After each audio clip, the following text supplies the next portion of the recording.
So, hi friends, in this lecture we are going to consider the instrumentation part 2. In the first lecture of the part 1, already we have discussed some components of the colorimetry such as the radiant sources and the filters and the optical parts such as the mirror, lenses and the slits. So, here in the part 2 we are going to discuss the monochromators and the cuvette or cell. So, let us consider one by one. So, first of all let us consider the monochromators. So, friends, once again here I would like to clear one thing to all of you. Generally colorimeter it work in the visible regions, and here the spectrophotometer it work in the ultraviolet as well as the visible region. So, here in colorimetry the filters are used to obtain the monochromatic light, and here there are two types of the filter, that is the absorption filter and the interference filter. These two filters already we have discussed in the part 1.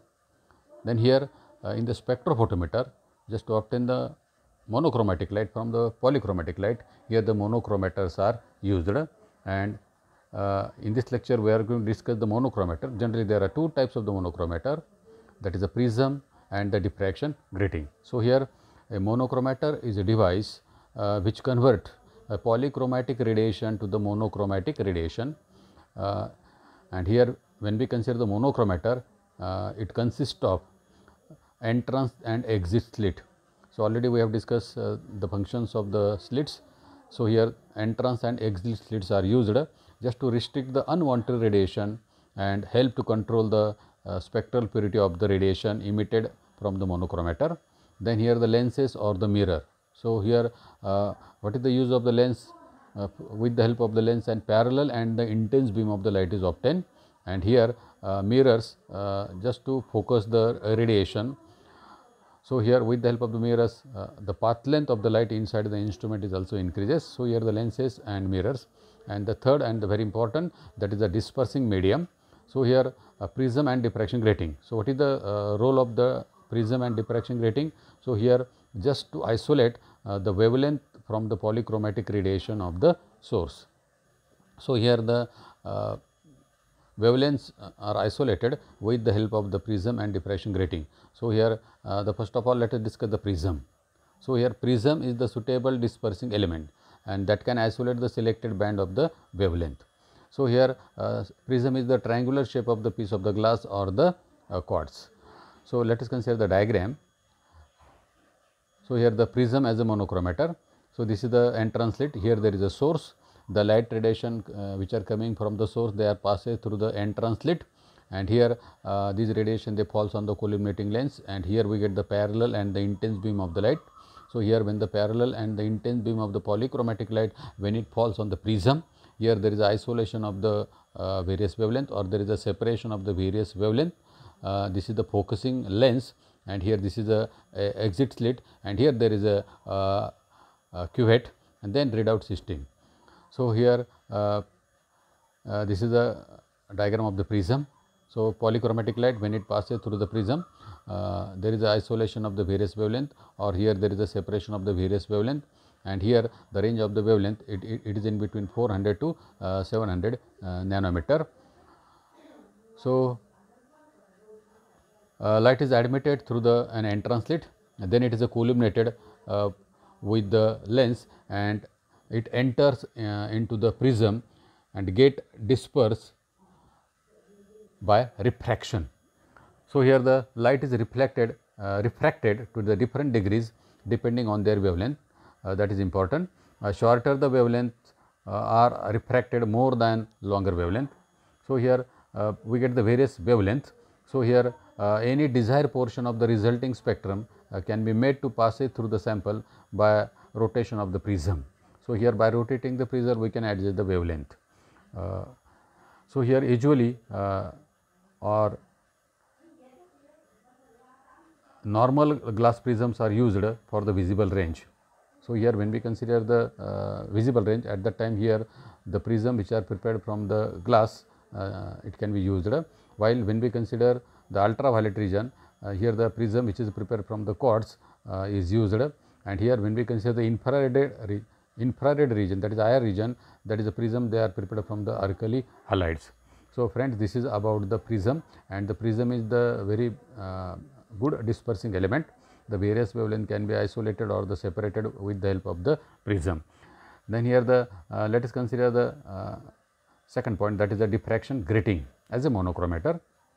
So, here the diffraction grating is a suitable dispersing element that can isolate a selected band of the wavelength. So, here the how the diffraction grating is prepared. So, it is prepared by carefully ruling or etching a large number of parallel and equidistant grooves or equidistant lines upon the highly polished metallic surface like alumina. So, here generally here 15,000 to 30,000 lines or grooves per square inch are drawn for the ultraviolet as well as the visible region. So, here this is the preparation of the diffraction grating. We have to use the highly polished surface of the alumina, and here there is a ruling, or here the 15,000 to 13,000 lines are present per square inch, and here these lines, they are act as the grooves. So, here thus the light is diffracted or spread out over a range of the angles and in a certain direction. Reinforcement or the constructive interference may take place. This is important in case of the interference filter, or here diffraction grating, not interference filter, diffraction grating. The light is diffracted or spread out over a range of angles and in a certain directions. Reinforcement or the constructive interference may take place. So, let us consider the diffraction of the radiation from the grating. So, friends, these are the grooves, and here this is the grating normal, this is the normal to the groove surface. Then here this is the incident light, while this is the diffracted light. I is the angle of incident, while this R is the angle of diffraction, and here this D is the distance between the adjacent grooves. So, here this is a diffraction of radiation from the grating. So, here the equation that relate the distance d between the adjacent groove and the wavelength, it can be obtained as. So, the relation between the d and lambda, it is given by the equation n lambda is equal to d in bracket sin I plus sin r, where no doubt lambda is the wavelength. Then here this d, it is the distance between the adjacent grooves. Then here this is the I is the angle of incident, r is the angle of diffraction, and here the n is the integer corresponding to the order of radiation, that is the diffracted. So, here n lambda is equal to d in bracket sin I plus sin r. So, here when polychromatic radiation is incident on the diffraction grating, this above equation can only satisfy for a single wavelength at a time. This is also very important in case of the monochromator, such as the diffraction grating. So, here when polychromatic radiation is incident on the diffraction grating, this equation, that is n lambda is equal to d sin I plus sin r, can only be satisfied for a single wavelength at a time. So, here rotation of the grating to change an angle of incident I will bring each wavelength in turn to position to satisfy the equation. So, here similar way as the prism, here we have to rotate the grating with the help of the grating table. So, here the rotation of the grating to change the angle of incident I will bring each wavelength in turn to a position to satisfy the equation, and these results to give the monochromatic beam. The construction and grating is very costly and difficult. That is also very important, friend. Here the construction of the grating is very costly and difficult. Therefore, here generally just to minimize the cost, here the replica gratings are prepared from an original grating. So, how to prepare the replica grating? So, it is prepared by coating the original grating with the film of the epoxy resin, which after setting is removed to form the replica, and here the replica thus obtained is made reflective by aluminizing its surface. So, this is a procedure to prepare the replica grating, just to minimize the cost. And here the advantage of the prism is that they undergo dispersion, giving wavelength which do not overlap. This is the advantage of the prism as a monochromator. It has one major disadvantage. What is that? So, disadvantage of the prism is that they give the non-linear dispersion. So, here this is the disadvantage. This can be compared with the grating. So, here the grating gives the linear dispersion. So, here this is the advantage of the grating, but it has also one disadvantage, that is the gratings suffer from an overlap of the spectral order. So, this is about the diffraction grating. So, friends, here the prism and diffraction grating, they are used as the monochromator, and generally they are used in a spectrophotometer as a monochromator. And here the next and the last component here in this lecture, that is a cuvette or the sample container. So, here what is the function of the cuvette or the sample container? Just to hold the solution or just to hold the sample. So, here the cell holding the sample or the solvent should be transparent. That is very important condition.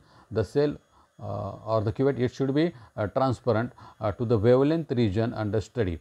So, friends, what is the principle of the colorimetry? Generally here in colorimetry, when the polychromatic light is passes through the prism filter or the monochromator, we get the monochromatic light. And here when the monochromatic light, when it passes through the sample, some part of the light is absorbed, while the remaining part of that light is transmitted. And here our interest is in the how much in colorimetry, how much light is absorbed and the how much light is transmitted. That is why here when we consider the cuvette or the sample container or the cell in the colorimeter as well as the spectrophotometer, it should be transparent. So, here the cell is called as the cuvette. So, here the cuvette is made up of glass or quartz used in the visible region, and that made up of quartz in UV region. Generally here when we consider the visible region, so here the cuvette, it is prepared from the glass, and here when we work in the ultraviolet region, at that time the cuvette is prepared from the quartz, because here when we use the quartz cuvette, in case of the